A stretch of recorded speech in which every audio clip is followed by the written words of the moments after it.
Hello, in this video I'm gonna show you how we can change the keyboard theme on Motorola Moto G04 and G04s.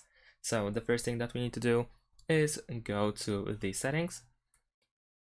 Let's open settings. Now in the settings you want to scroll down to system, then choose keyboard, go to on-screen keyboard. Over here of course you will find all keyboards that you have installed on your device. By default we should have Gboard.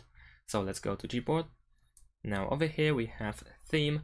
So let's tap here, and here we can find some default themes that we can apply, and we also have some colors. You can also tap on this arrow over here in order to see a little bit more options. So then you can choose the one that you prefer to have, and then you can apply it. You can also enable and disable keyboarders, or if you feel like it, you can also create your own theme by tapping this plus button. Then you can choose your own photo. Let's say I'm gonna choose this one. You can adjust the position of the picture that will be used as a background.